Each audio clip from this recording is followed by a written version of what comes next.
मैं आचार्य धनंजय कुमार तिवारी आप सभी को जय माता दी।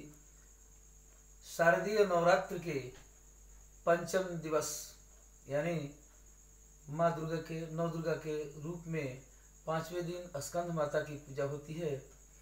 तो पुनः मैं उपस्थित हूँ। आज स्कंद माता के बारे में हम आपको जानकारी देंगे। हम अब तक यह जान लिए कि आदि शक्ति माता ही सभी माताओं का मूल तत्व हैं और उन्हीं के द्वारा यह संसार की रचना की गई है। तो स्कंद माता के बारे में हम थोड़ी सी जानकारी, एक रोचक कहानी और एक मंत्र से प्रारंभ करेंगे।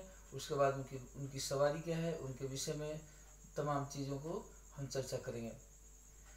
उनका मंत्र है सिंहासनगतः नित्यं पद्माश्रितकरद्वया शुभदास्तु सदा देवी स्कंद माता यशस्वनी। इस प्रकार से स्कंद माता का मंत्र है। और स्कंद माता उनका नाम क्यों पड़ा? क्योंकि भगवान कार्तिकेय जो शिव के पुत्र हैं, माँ पार्वती के ही अनेक रूप में शिव को प्राप्त की हैं।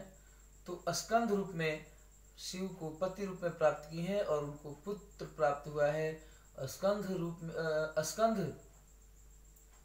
अवतार रूप में कार्तिकेय जी को कहा जाता है और स्कंध्य के माता होने की वजह से उनको स्कंद माता कहा जाता है।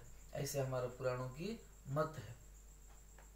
अब एक रोचक कहानी है स्कंद के बारे में। यानी एक बार की बात है, एक तारकासुर नामक राक्षस तपस्या कर रहा था ब्रह्मा जी को प्रसन्न करने के लिए। ब्रह्मा जी को प्रसन्न करने के उपरांत जब ब्रह्मा जी आए, उन्होंने प्रश्न किया कि वर मांगो। तो उसने बोला कि मुझे अमरत्व प्रदान करें। अमरत्व प्रदान करने से ब्रह्मा जी बोले कि जो भी इस धरती पर आता है उसे जाना जरूर है, वह अमर नहीं हो सकता। तो ऐसा वरदान तो संभव नहीं है। फिर उसने बोला कि चलिए कोई नहीं, हमें ऐसा कीजिए कि शिव के पुत्र के द्वारा ही मैं मारा जाऊं, ऐसा मुझे वरदान दीजिए। और तब शिव का अविवाहित है, यानी उनके विवाह कई बार पार्वती के रूप में, स्कंद माता अनेक रूपों में, दक्ष के यहाँ शक्ति के रूप में, शिवा के रूप में, पद्मासना के रूप में, कालिका के रूप में, अनेक रूपों में माँ ने शिव को प्राप्त किया है। तब उस तारकासुर को यह ज्ञात नहीं था कि शिव को पुत्र होगा कहाँ से, उनकी पत्नी है नहीं। लेकिन सभी देवताओं ने ऐसा जब उस अत्याचार करने लगा वरन प्राप्त करने के उपरांत, देवताओं ने शंकर भगवान के पास पहुंचकर प्रार्थना करना शुरू किया। शंकर भगवान तब पार्वती माँ को स्कंद रूप में स्वीकार किया पत्नी के रूप में, और स्कंद रूप में स्कंद अवतार भगवान कार्तिकेय का जन्म हुआ। उन्हीं के द्वारा, उन्हीं के हाथों तारकासुर का वध हुआ, इसलिए उनका नाम स्कंद माता भी पड़ता है। और इसकी महत्व क्या है? स्कंद माता नवरात्र के 5वें दिन जो उपासक पूजा करता है, कमल का पुष्प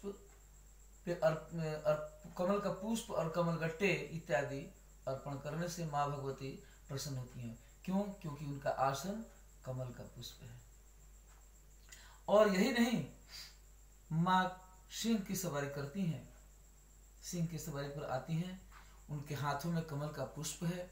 स्कंद रूप में जब आती हैं, हाथों में कमल का पुष्प और अपने गोद में कार्तिकीय बाल रूप में उनको गोद में लिए हुए अपने हाथों से बैठा कर आती हैं।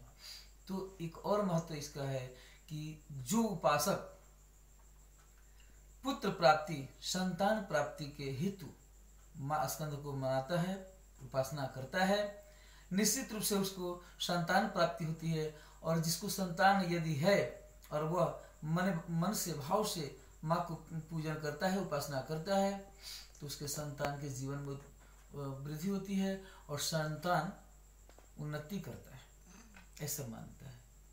माता को भोग लगाने के लिए पीले वस्तु, पीले फल इत्यादि का सेवन करना चाहिए, जैसे केला, संतरा इत्यादि।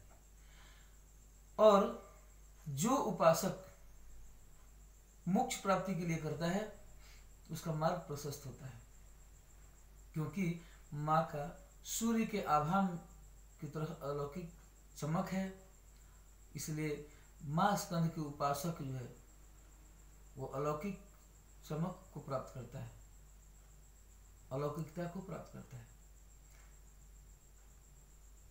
इस प्रकार से माँ भगवती अपने भक्तों का कष्ट दूर करती हैं, उनकी सुनती हैं और उनको मोक्ष प्राप्त कराती हैं और दुष्टों का संहार करने में सहायक होती हैं। वैसे माँ के अनेक रूप हैं।